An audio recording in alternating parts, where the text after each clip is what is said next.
ಅದ್ಭುತವಾದ ಈ 100 ಎಪಿಸೋಡ್ಗಳಲ್ಲಿ ನಾವು ಕಂಡು ಕೇಳರಿಯದ ರೈತರನ್ನು ನಿಮಗೆಲ್ಲರಿಗೂ ಪರಿಚಯ ಮಾಡಿದ್ದೀವಿ.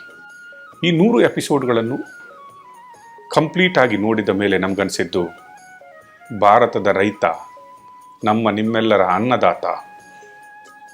ಇಷ್ಟೆಲ್ಲ ಗೋಳು, ಸಂಕಷ್ಟಗಳು, ತೊಂದರೆಗಳ ಮಧ್ಯೆನೂ ಮೆಟ್ಟಿ ನಿಂತು ಎಲ್ಲದನ್ನು ನಿಮ್ಮೆಲ್ಲರನ್ನು ದಿನನಿತ್ಯ ಸಲಹುವುದು ಮಾತ್ರ ಅಲ್ಲ, ದೇಶದ ಆರ್ಥಿಕ ಸ್ಥಿತಿಗಳಲ್ಲಿಯೂ ಬೆಳವಣಿಗೆಯಲ್ಲಿಯೂ ತನ್ನ ಮಹತ್ತರವಾದ ಹೆಜ್ಜೆಯನ್ನು ಇಡ್ತಾ ಇದ್ದಾನೆ ಅಂತ ತೋರಿಸುವುದೇ ಈ ಮಣ್ಣಿನ ಮಗ ಪ್ರೋಗ್ರಾಮಿನ ಉದ್ದೇಶವಾಗಿತ್ತು.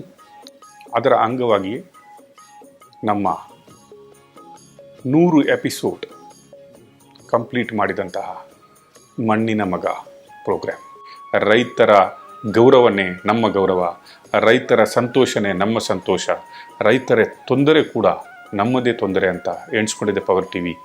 ರೈತರಿಗೆ ಒಳ್ಳೆಯದಾದರೆ ಮಾತ್ರ ದೇಶಕ್ಕೆ ಆಗುತ್ತೆ, ನಮಗೆ ನಿಮ್ಮೆಲ್ಲರಿಗೂ ಒಳ್ಳೆಯದಾಗುತ್ತೆ ಅನ್ನುವ ಭಾವನೆ ನಮ್ಮದು. ಅದರಿಂದ ಪುನಃ ಮತ್ತೊಮ್ಮೆ 100 ಎಪಿಸೋಡ್ಗೆ ಸಿಂಧೂರ ಮತ್ತು ಬಳಗಕ್ಕೂ ಮತ್ತು ಎಲ್ಲ ರೈತಾಪಿ ವರ್ಗಕ್ಕೂ ನನ್ನ ಅಭಿನಂದನೆಗಳನ್ನು ಸಲ್ಲಿಸುತ್ತಾ, ರೈತರೊಂದಿಗೆ ಪವರ್ ಟಿವಿಯು ಇನ್ನೂ ಇದೇ ರೀತಿ ನಿಂತುಕೊಳ್ಳುತ್ತೆ ಎನ್ನುವ ಭರವಸೆ ಒಟ್ಟಿಗೆ ನಿಮ್ಮೊಂದಿಗೆ ನಾವು